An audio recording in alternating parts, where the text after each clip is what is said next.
Through the study, we saw that people had 10 times different responses to food. What they ate was not the key thing. It was also how they ate that mattered. The more data you have about a person, the more you understand where they are, but also you can understand where they're going and provide much better insights and advice. I was getting more confused, and I was asking myself the question, could it be that everything we've been told about food was wrong? Excellent. George, it's good to see you again. I'm excited to do this discussion together. With Zoe, you have an exceptional journey, and also before you have done some of the best startups in Greece and also around the world too. So excited to have this discussion. So why don't we start by the story of Zoe, the founding journey? How do you met your co-founders at the beginning? And then about the story of Zoe. Great to see you again, Kyriako. And of course, in the story of Zoe, we said something, which is that the name Zoe is a Greek name.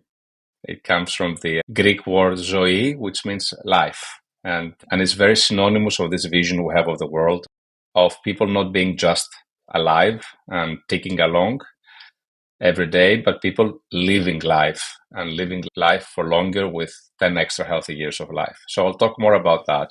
I think the story goes back to somewhere around 7 to 8 years ago. I had personally sold my last two companies and I was taking a break, and I reconvened with my friend Jonathan Wolf, whom I've known for 20 years. He's my co-founder now.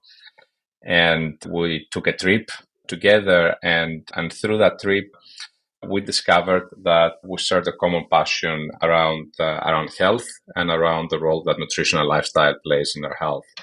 In my case, I had recently started doing more tests, and I found that I had about half a kilo of fat in and around my organs. I was what people call toffee, which is thin outside, fat inside. And I had also had high cholesterol levels, and I was a bit alarmed. Was this a blood sample, by the way? Was it through blood or some other? So the fat was through a DEXA scan, and the cholesterol levels was through a classic blood test. What gave you the idea to do a DEXA scan? Did you visit a doctor, or was it from a personal interest? It was a personal interest. I was just reading. I had just taken a sabbatical. I was trying to get my life and my health back in order. So I started to do different tests, and I discovered I had this problem, which I never knew anything about before. I went to the doctors and some of the best doctors in London, and one thing that they gave me was a leaflet from the Heart Foundation around nutrition. And I was quite surprised back then. I said, okay, I have these problems, and the only thing I get is a leaflet. And I started researching, I started asking questions to myself about whether the advice that is in these leaflets is accurate. And I saw there was advice around eggs being bad for your cholesterol. And I remember my grandmother was telling me when I was a young kid in Greece, don't eat eggs because they're bad for your cholesterol. So I started researching, and to my surprise, I found that this advice on eggs was based on just few studies that happened decades ago. One of the studies, for example, was a study in 1972 on just 12 men. 6 of these 12 men had high cholesterol levels before the study began. And also, even more alarmingly, the study didn't account about anything that these 12 people were eating during the study. So they gave them eggs to eat to measure the impact of cholesterol, but they didn't record or account in their analysis whether these people were drinking a lot of alcohol at the same time or eating bacon, etc. And that study came out with this big finding that cholesterol is very bad. Eggs are very bad for your cholesterol and whatnot. And so I started researching, I started reading, and the more I was reading and the more I was approaching the problem from first principles, the more alarmed I was getting, the more confused. And I was asking myself the question, could it be that everything we've been told about food was wrong? And Jonathan, my partner, had exactly the same journey and questions. He had a different problem in terms of sensitivities in his gut since his early 20s. And at some point, we read Tim's book, The Diet Myth, which is an incredible book. And that opened my mind to this kind of beautiful world of gut microbes. Up until that point, I only was associating microbes as being these bad things, and actually quite the contrary. These microbes are this wonderful ecosystem of trillions of bacteria that's so beneficial for our health, for our immune system, and so forth. And we happened to see a talk about Tim and the work that he's been doing over the last 30 years on twins. Tim had a similar journey as well, and he's been studying twins because twins is a perfect control group to do studies on. And he was studying twins to understand the differences between nature and nurture towards health, towards different lifestyle diseases, towards obesity, etc. And he discovered that although twins were identical in terms of the DNA, so they were exact clones of each other, they only shared a third of the bacteria in their gut, and that turned out to be a key reason why some of them had different paths in terms of the health that trajectory they were following, whether they were developing diseases, whether one of the two was more able to be thinner versus not. So he actually focused his research on the gut microbiome. So the founding story was really around the three of us recognizing that we had a very common problem, which is we all had these different health concerns, and we were not satisfied around the answer we're getting around the question, should we individually do in terms of our lifestyle, in terms of our nutrition, to be in control of our health. So we decided to solve this problem together. And I think the key innovation in what we try to do with Zoe is to utilize an approach that up until that point, and maybe even today, was quite revolutionary. I call this power to the people.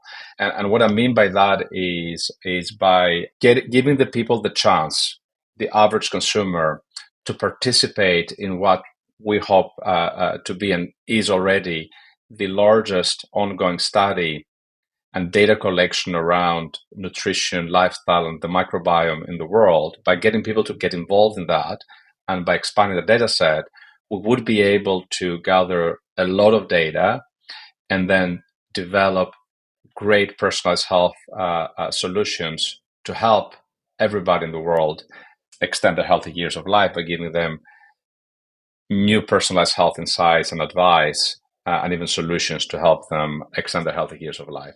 So that was the genesis of Zoe, and it builds upon a thesis and a belief we have that although over the last 100 years we've been able as a society to increase life expectancy by eradicating contagious diseases like tuberculosis and meningitis and whatnot, what has happened was at the same time there's been a huge proliferation of lifestyle diseases like diabetes, heart disease, and our belief is that most people in the world can extend their healthy years of life by decade if they were able to take proactive, personalized action around the health decades before these lifestyle diseases arise. And that's why we started Zoe, is to give people this access, this power back, these keys to their health with this kind of new innovative product, which is a personalized health coach that helps everyone extend their healthy years of life. George, you mentioned that with Jonathan, you read the book of Tim, but actually, how did you speak to Tim? Did you reach out over LinkedIn, for example, or how did you approach that?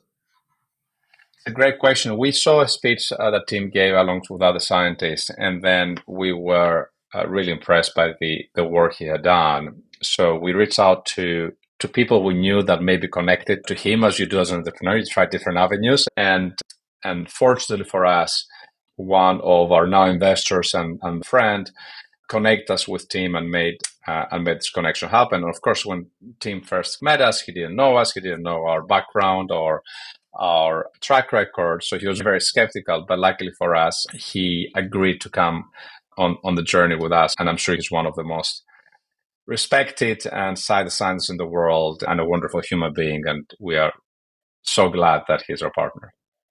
Yeah, that's incredible.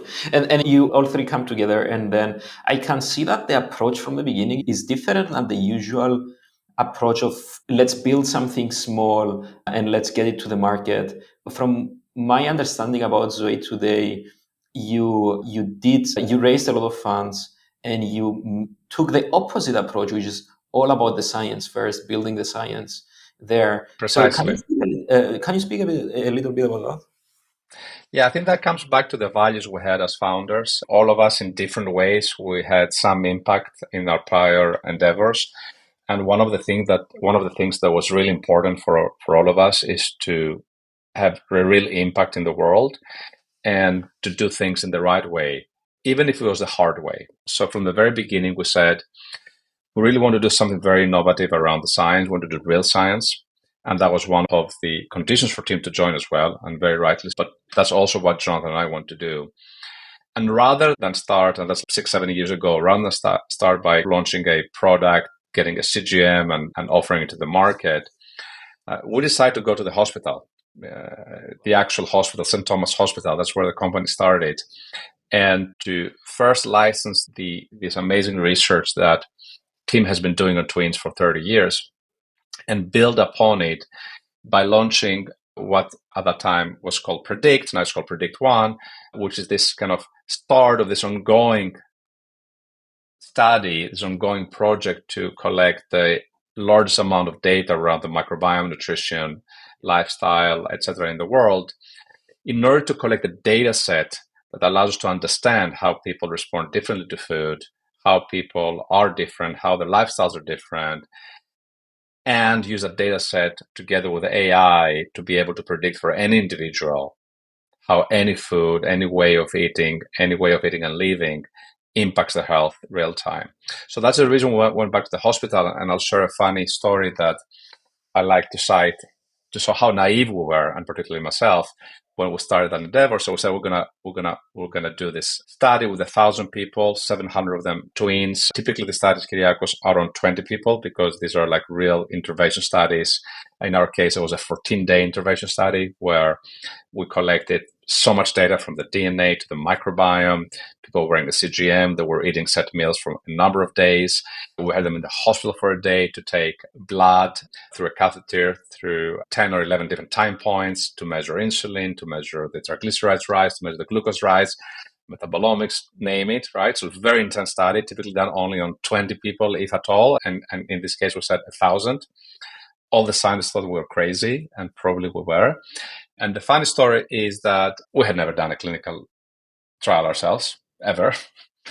So we asked the scientists, what team do we need to build? And they told us, I said, hey guys, the first person you need to bring on board is RO. Jonathan and I looked at each other, said, CRO?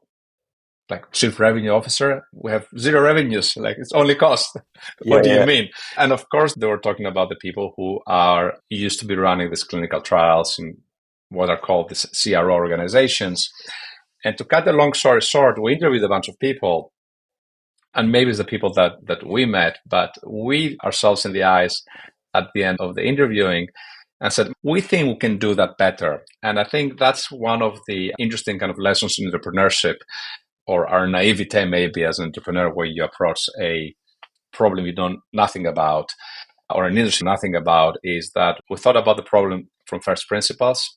And by using our experience and approach in building startups, we treat a clinical study and a clinical study of that size as a startup, and we're able to complete it, I would say, at a fifth or sixth of the time it would have taken other people, probably a tenth of the cost, and probably with much superior results than they would have got.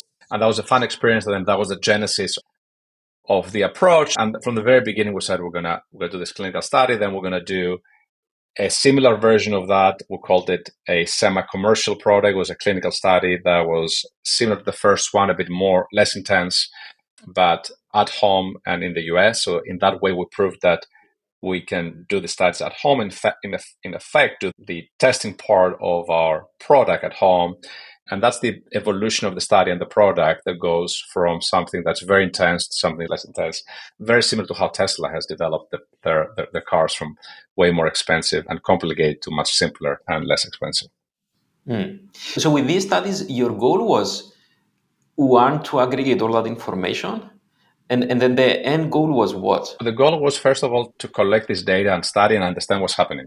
Because up to that date, the understanding around the individuality of people around nutrition and health was not as well as understood. For example, through the study, we saw that people had 10 times different responses to food. When I say response, I mean their blood sugar rises, their triglyceride rises, their insulin rises. They had a tenfold differences, right? What they ate was not the key thing. It was also how they ate that mattered, right? How they ate and they lived. We saw that even twins were identical, share only 31% of 35% of the bacteria in common versus unrelated individuals like ourselves who may share like a third of a bacteria in common. So the first thing was really to understand what's happening around our individuality so we can study that. And then by collecting this data set, then the end goal was to apply machine learning and be able to translate that into something actionable for the consumer. And our personalized scores around food is that actionable endpoint. So for example, after you do the test in our product, each individual gets a personalized score for any food, any combination of food, any recipe, any way of eating that food in a day, with fasting, without fasting, the timing, any combination of lifestyle and food. And that end output, that end score is based on a prediction of how that food or that lifestyle will impact your gut bacteria, will impact your blood sugar levels, will impact your triglyceride levels. And that algorithm that feeds that score is based on this data set that started, again, as I said, with 15,000 people, the twins in team study. Then we added 1,000 people in Predict 1, another 1,000 people in Predict 2. And now this study is in the hundreds of thousands because with every member that joins Zoe, their data becomes part, of course, with their consent, part of this huge study and allows them and every new member and every other member to benefit with more breakthrough science. The other part of why we did the study is, and we still keep doing the studies, is that allows us with more and more data to generate new breakthrough science and insights that then will feed back to the product. I'll give an example. Through the first few thousand of participants in our studies, we found that there were 30 bacteria, we call them 15 good bacteria and 15 bad bacteria, that were correlated and anti-correlated with various health conditions, and that comprised our first Zoe Gut Health Score, which to our knowledge was one of the kind of best ways to characterize your wellness of your microbiome. So it's a different approach to, for example, the gut diversity, which after that point had been the most popular method of assessing part of the health of the microbiome. If you fast forward a few years, with more than 100,000 members, we reran that analysis and we found that there are 100 bacteria, 50 good and 50 bad, of which this initial 30 were part of, but not all of them in that rank, that were correlated and uncorrelated with health. And we used that to refresh our Zoe Gut Health Score and give that back, that insight, that latest science back to every member. And the interesting thing is that a lot of these bacteria in this list of 100 bacteria were never characterized before. They didn't even have names, right? Because only about 80% of the gut microbiome has ever been characterized and said, oh, this bacteria has this name, usually in Latin names in italics, right? So that was the second objective, is that with this ongoing data collection, we can do continuous science and deliver new breakthrough insights in our product through better and predictive insights around where your health is today and where it's going, but also better advice in terms of what to do to improve your health, prevent lifestyle diseases, extend your healthy years of life. George, this is very interesting from so many perspectives, but one of them is that for so many years I've been seeing everybody speaking about nutrition having a different opinion. Some people are speaking about high carbohydrates, for example, high fat or high protein and so on, and different trends over time. But from what it sounds here is that you run the biggest study out there to go and examine and be very scientific about it. And you inform that study all the times and it improves over time to give very specific recommendations to people, which is very unlike of what I heard before. Yes, exactly. And that's the problem we faced. We heard keto is good, or keto is bad. Protein is good, or protein is bad. This is good, this is bad. And at the end of the day, you don't know what to do. You are in a paralysis. You're confused. You don't know who to trust. And we said, all right, how can we turn this problem into something that is an opportunity for people to be healthier? And it all starts with information. So if I tell you, hey, Kiriago, this is exactly what's happening in you. This is exactly how you respond to carbohydrates, you respond to fats, right? This is exactly how your gut microbiome is. And then tell you, hey, I won't tell you how much or how little to eat, but I'll give you the keys. I'll give you the keys to your body. I'll give you the method to understand how each decision you're going to make around food, around what to eat, around how to eat, or how to live will impact your health. And in that way, I'll give you back the keys. I'll give you the locks of control to make your own decisions. Then that becomes a wonderful solution, because you don't need to trust anymore and look who to trust. You actually trust your body and what your body tells you, right? So we turned this problem from one where the locks of control was in the system, whatever you Googled, whatever its doctor, its person, or its influencer is telling you, to something where you are in control. You're getting the keys of what your body is telling you, and then you're responsible for making decisions based on that knowledge. And George, when say you finish these studies, and then how did you decide about the product? As in, how do you decided about the samples that you're going to be taking from people, and how did you approach that?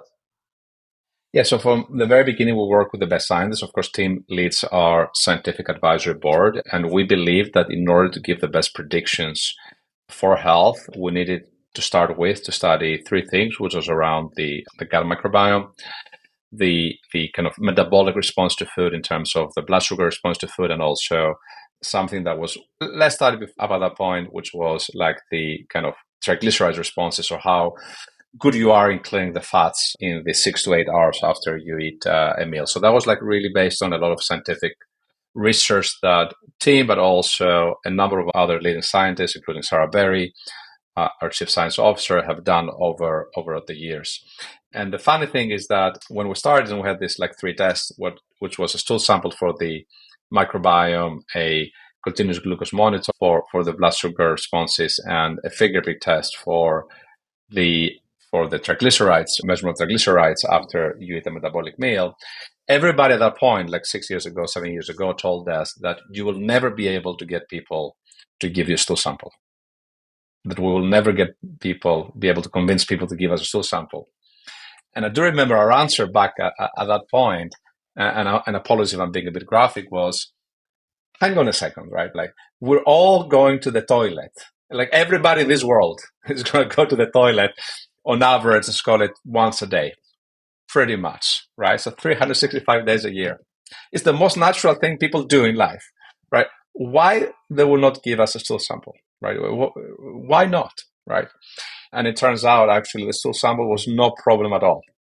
It's something that now hundreds of thousands of people have given us a stool sample, and it's something we didn't ever get negative feedback on. In fact, the thing that we got the most negative feedback on was the finger prick blood test, because it turns out that people, particularly people like myself, hate to do a finger prick blood test, because just the idea of pricking your finger is terrible. So the design of the test was done by our scientists, and of course many people were skeptical whether we'll be able to convince people to do the test. But in the end, I think we've proven that was not a problem. And it all comes back to the reason why it's not a problem, which is that people are really left behind in terms of understanding what's happening in their bodies. People are really left behind in being confused about different advice they get from influencers, or from Dr. Google, or from people trying to give them kind of medicine based on outdated protocols, like the leaflet I had when I visited the doctor. And by giving them this insight, this information, and this personalized advice based on their body, we are, I believe, for the first time, allowing people to really take back control and be on top of their health. And then how did you get people to learn about Zoe at the beginning, and get people to do the tests in the first place? So we started to develop our product, and that was in 2018 to 19. And as we were starting to develop the product, a thing called COVID happened. So it was March 2020, and we're still developing the product. We hadn't launched yet the product, and we're starting with the US in mind. And COVID happened, and my co-founder, Tim Spector, had this wonderful idea. He said, all right, we're utilizing this amazing approach where we collect data from people to give them great insights and advice based on new breakthrough science. This is like a moment in history that we may not see again. We need to help people. Why don't we develop an app to study what the symptoms people have on COVID so we can understand them and then help people to protect themselves, not get hospitalized, not die. And we thought it was a wonderful idea and something that was very synonymous to the values and the approach we're using in terms of having impact to the world. And we put a small team together, and in 5 days, and I'm sure our CTO remembers that he didn't sleep for 2 nights in that period, we launched an app called the Zoe COVID Symptom Study, which we launched in the UK on March the 26th, if I remember, of either 24th, 26th. And after 2 days, it became viral with 1 million people after a day, 2 million after 2 days. How did it become viral? Like, how did people learn about it at the beginning? It was a point in time where the world was in crisis, right? It was like people were hearing the news from Italy. People were dying. If you remember, in northern Italy, older people were dying, unfortunately. And everybody was trying to figure out what's happening. People were very worried about the health. So it was a way to get, again, back to the part of the people, to get people to contribute by recording the symptoms. And by recording the symptoms, we're able to study which symptoms were the ones that were leading to COVID, because then people will report whether they got COVID, whether they got hospitalized, and we're able to complete that loop. And they felt that by doing something, they can benefit the wider public, but also get back information that can help them protect and prevent themselves from getting COVID, dying, etc. So it was the right thing at the right time. We also had a sharing mechanism that people used to share it. I remember people shared it virally via WhatsApp or Twitter or Facebook. And the wonderful thing is that this became the largest ever community science project around COVID, with more than 5 million contributors, mainly in the UK, a little bit in Sweden, a little bit in the US. And it led to a number of breakthrough insights. So this was the study and the app that substantiated scientifically first that anosmia, the lack of smell and taste, was a key symptom and that also then led a number of different governments, including the UK government, to put it in the official list of symptoms. It also was one of the few studies and the first studies to study the efficacy of vaccines. So we did this big study on vaccines where we could see how long the efficacy will last, depending on what vaccine you took, AstraZeneca versus Pfizer versus Moderna, in what sequence. And that led people to be able to know for how long a vaccine will last, and as a result, protect themselves at a time. Now, of course, that's all less relevant because we're going to the other side of this. But back then, we feel very proud that not only contributed with these sites, we contributed with new kind of science and breakthroughs, but through our work, a number of different kind of media took the news and the insights from our work, published them in different parts of the world, and people, particularly older people who were reading the news, they were able to benefit from these insights, being lack of smell or taste, or being the efficacy of the vaccines, and get the comfort and the peace of mind that they know what they're doing to protect themselves. I always cite the example that my dad one day called me and said, "Oh, I learned in the paper that the vaccines will last for 5 months, and so I need to be careful, or I need to go and get another vaccine." And when I asked him to show me the article, it was an article that was based on our data, right? So the knowledge that you have impacted human beings in that level with that peace of mind and confidence of what to do to protect themselves in different parts of the world is something that is wonderful, and I think goes back to the impact that all three of us want to have when we started the company. So that's what happened, and that's what led to Zoe, particularly in the UK, becoming a quite well-known brand based on something that we decided to do in the spur of the moment, pro bono, just to help. That's incredible. So that's a big growth hack based on the point in time, huh? Yeah, we never thought about a grow hack. We said, okay, we need to do this. Yeah, we never knew that's going to be successful. We never thought that it's going to be so viral. And it turned out to be, and we just did it because we cared. And at some point then we focused back in, COVID had waves, we focused back in, start building our nutrition, our personalized nutrition product, and we decided to launch it initially in the UK, in the US, but then we focused really on the UK because we felt that in the UK that we had a lot of traction, a lot of awareness, and because of that, and because of the trust and the credibility we had built around the science at the time of COVID, the credibility Tim Spector, my co-founder, had built around that as well, we felt that would be the right market to double down and focus first. Another question I wanted to ask you, George, is about data in general, more specifically about, we can't see today about before. And then also we have more and more sensors coming to the market. I've seen the CGM devices that you are using with Zoe.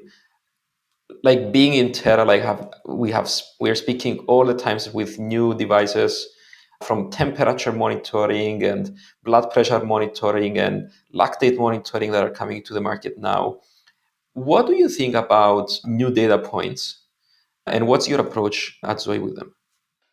So I believe over the medium term, we're going to start integrating more and more data from different parts of our lifestyle and also from different systems together in order to develop more holistic insights and then also more holistic advice.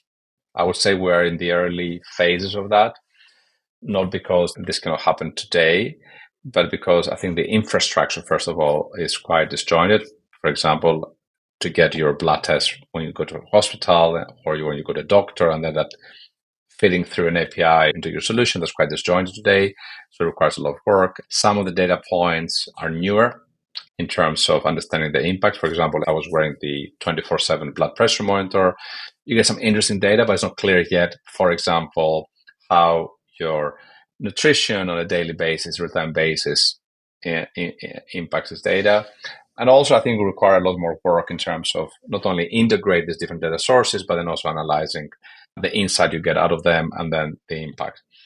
So we are in the early phase of that. So it's something that strategically is definitely something we're thinking about, because at the end of the day, if you go back to what you're doing, we're a personalized health coach that provides you with the best personalized health insights of where your health is today and where it's going, right? And the best advice around what to do and the solutions then to easily implement it. The more data you have about a person, the more you understand where they are, but also you can understand where they're going and provide much better insights and advice. So definitely something we're thinking about a lot, and something that I see is going to happen more and more. But I think the two key problems that people like yourself are solving, but also others, is around A, the infrastructure of getting the data together, and B, around the understanding of how what these different data mean, and to give like actionable insights and advice. And that's where we're playing very well, because we're running these huge clinical studies all the time as part of this ongoing study. So we're well positioned to really start understanding the insights and generating advice. Yeah. George, when it comes to fundraising, you have raised with your previous companies as well successfully multiple times, now at Zoe as well. But the approach this time, I believe, was different in a way that we spoke about science. And then what's the approach here, and how do you approach investors when it comes to telling them, you know what, we are going to do really big scientific experiments when their expectation is they want extremely high growth very early on. So how did you approach that, and how did you manage to raise significant funds here? Exactly as I mentioned to you in the beginning, we went to them with a quite big vision of the world that we see, a world where you have this kind of proactive, personalized health insights, health advice, and solutions to be in control of your health, extend your healthy years in life, and an approach that's based on this kind of ongoing study that the data set increases with every member. And we said, hey, to do that, we need first to build the science. We want to do it for real. And these are the milestones. So what I mentioned in terms of the first study and the second study was all part of our initial plan. And luckily for us, we had a track record before, so we went to people that we knew and trust, and we've been very blessed to have wonderful investors, both institutional investors, but also angel investors that believed us from the beginning of the journey and have been very supportive in our journey, even at the time of COVID, where many investors could have said something different. But all our investors really doubled down and supported us in doing the right thing for the world. But at the end of the day, started all with a very clear long-term vision of how we see the world, a very ambitious plan that you can build in decades, but at the same time also a very clear milestone of what you're going to be built in the weeks and months and years to come to get to that big vision. Yeah. Yeah. So would you say that did you have many rejections at this point, or based on your track record, investors were much more keen to do? We didn't have. We're able to close our rounds quite fast, and that was based on as I said, the approach, the track record, the team, and also the climate was very different. The climate is now. We also believe this is a very big idea. We've always said that Zoe is a company that we can be building for decades, and because healthcare is one of these areas that has been long either forgotten or not full of great solutions and services. And definitely we see a world where we can give so much more to the average person. And we already see the impact of that. I think one of the things that we hear at Zoe from members is they say, Zoe changed my life, which for me as a Greek, and I'm sure you can relate to that, when you hear people say, Zoe changed my life, like life changed my life, it's like something like it gives me a huge smile and a huge satisfaction. And I think that's exactly what we want to do. I think people are really crying for help in terms of understanding, in terms of being able to apply the right advice to improve their health. So I think that's the other thing. We had a big vision in an area where there's a big opportunity for disruption. And I think that's part of the story that helps also to together with a great team, together with track record, together with a coherent plan, it helps to raise money easier than not. Yeah, excellent. When it comes to the team, you mentioned the team a few times. We spoke earlier about being remote as well.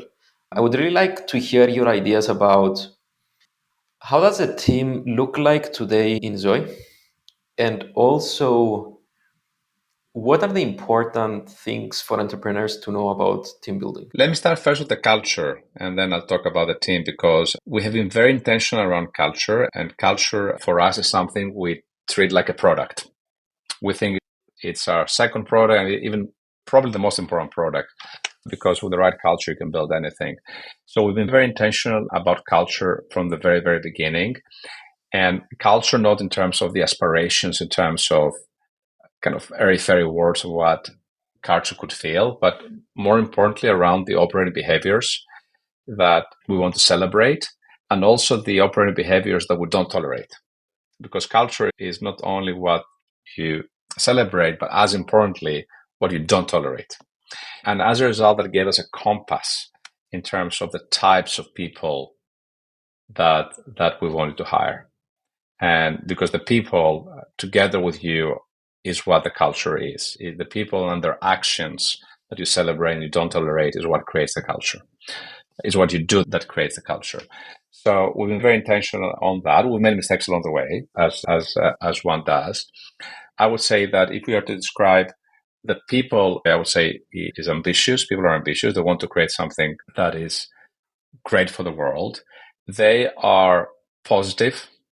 And we have this value called positive diverse, which is a wonderful value because we want diversity, we want different types of people, different types of thinking, different types of backgrounds, but we want to bring them together in a positive way, in a way where one builds upon each other. There's friction. Friction is not bad, it's good. But positive friction is even greater because in that way you can rub the rocks to create beautiful stones, as Steve Jobs used to say. And that's the true nature of collaboration. So we bring people who are positive, diverse, that try to collaborate, but in a way that has friction, has constructive disagreement and evolution to build something greater. So this is a key part of our culture. It's quite honest, our culture. We're very transparent. We say we're transparent, especially when it's hard. it's easy to be transparent when it's easy, but being transparent when it's hard is what's really important. We're also quite big in diving deep, both in terms of the depth of our solutions and also ensuring that the scientific rigor is there, because what we do is really important. It has to do with people's health and people's lives. And when you are in the health sector, you don't realize, but every word you put in the service, every color in your app can impact people in a quite profound way. A health result that's red versus orange, that can have a big difference to people, and people sometimes don't underestimate how big of an impact it has. So we're diving deep to actually be able to take a customer first approach and deliver something that is true to what we want to help our members with. And the last I would say is it's a fun culture. People I like to hang out with each other, have fun, and in general, I'm very proud of the team we built. I think the team is very proud of the culture we built, and it's all part of an objective we have with our culture, which is to make Zoe an incredible place to be, where people come and they're empowered and motivated to do the best work of their lives. Yeah. George, how does one test for these traits through an interview? This is something continuously evolving. We have long used a behavioral approach in terms of understanding with open-ended questions that we use as primers, then we dive deeper to understand these traits. And with various iterations around that, because it's not easy. I would say the other thing that's quite important, I think there is quite a debate in the world around whether one should do it or how should they do it, is referencing. I believe a lot in the power of referencing around these traits for a very simple reason. If I ask you about somebody you worked with for 4 years, your data points are 4 years more than the data points I have.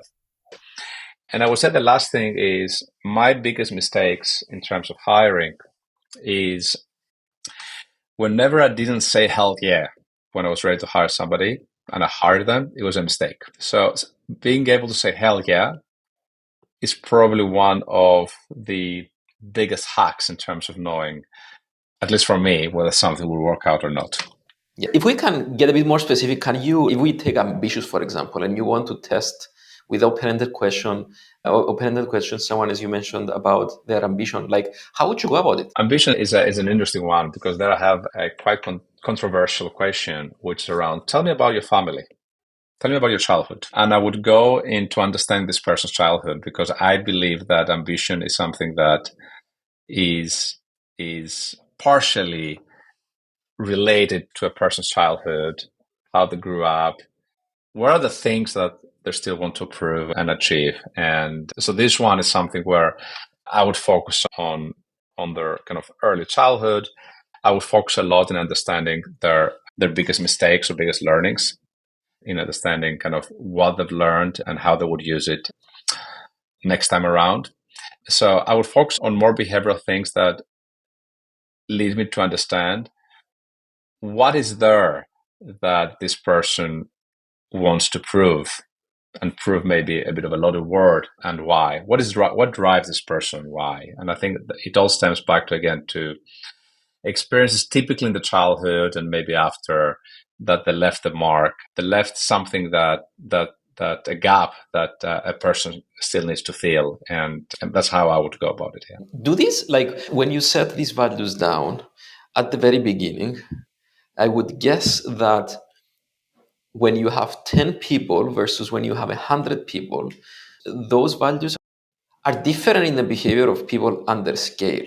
Would you say that this is the case, and does this evolve as the companies? So if you ask me now, I have a slightly different view than when we started Zoe. So when we started Zoe, we started with the values. We wrote the values down as aspirations. Then we moved them to behaviors a year and a half down the line when we're more people. And we did that in a co-creation way with the different people in the company. So we'll co-create these values and operating behaviors.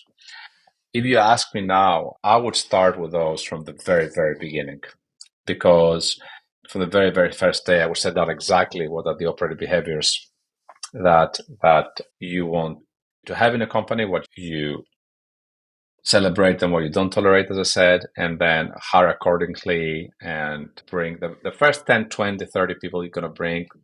To a large extent, they're going to shape the culture, and particularly when you have a leadership team formed, that is basically what really shapes the culture, because like we say in Greece, like the kind of fish stinks from the top, and their behaviors and actions like permeate throughout the organization.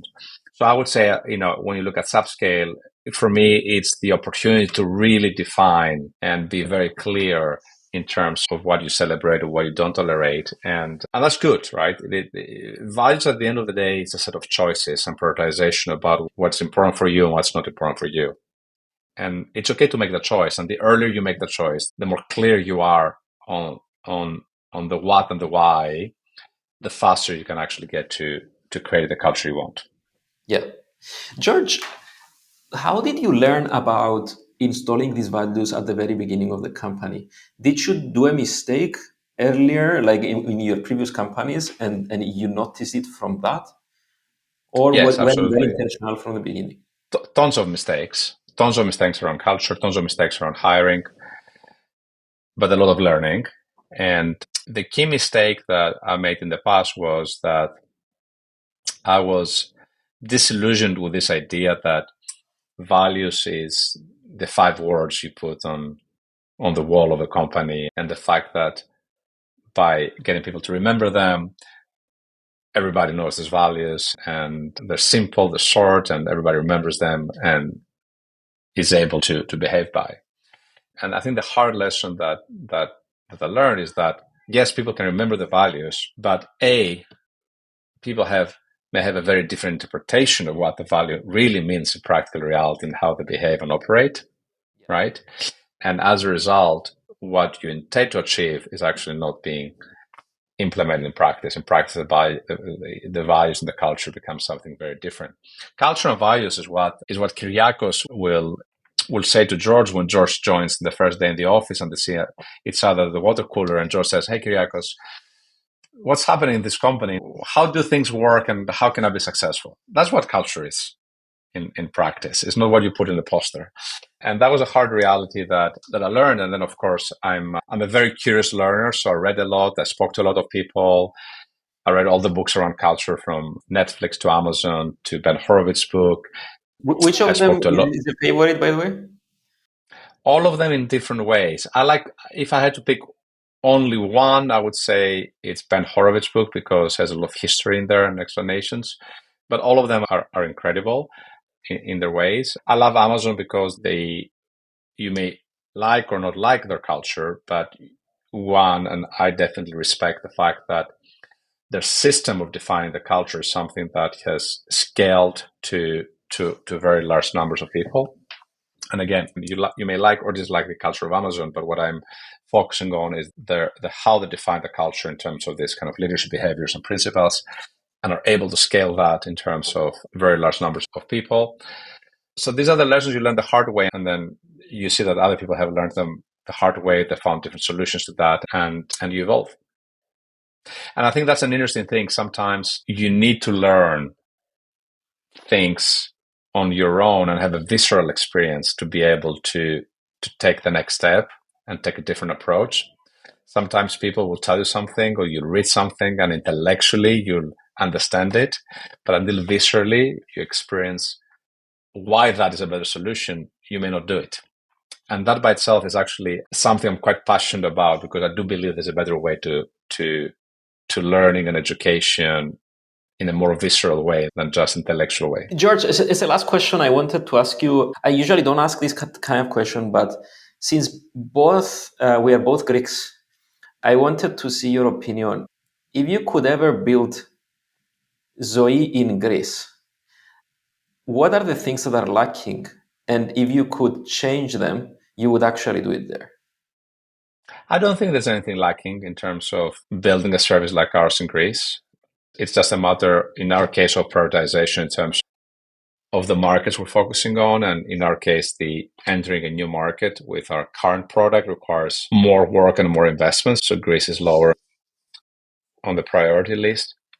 I don't think there's anything lacking in terms of building a business in Greece. I've managed to build businesses in Greece, and particularly in times of a big crisis. At the end of the day, entrepreneurship is something that is all about the mindset and the will to take risks, the will to fail, pivot, change, evolve. And that for me is universal. And as long as you have that mindset and attitude, you can do it pretty much in any market, because you'll find there's always a solution. There's always a problem. There's always a solution, and it may be different, but you'll find it. And I would say that the one thing that Greeks or people in Greece have to their benefit is that they're in a small country. They're hustlers, because they have to hustle to make ends meet, and they learn to not hear no as no, but hear no as not yet. So they're able to be resilient, persistent, etc. And that's actually what led me to do what I do. So I would say the DNA is there, but it's more about creating the mindset that you can use that DNA to solve any problem that's lacking for people that sometimes are not taking the plunge to build a company in Greece or whatnot. But I would say that for me, as I see it, like for Zoe or any other company, there's absolutely no barrier to do that, because, as I said, with the right mindset and approach, you can solve any problem pretty much in any country. Excellent. And George, this has been a very insightful conversation. Thank you so much. Thank you for having me, Georgiou, and congrats on what you've been building with Terra.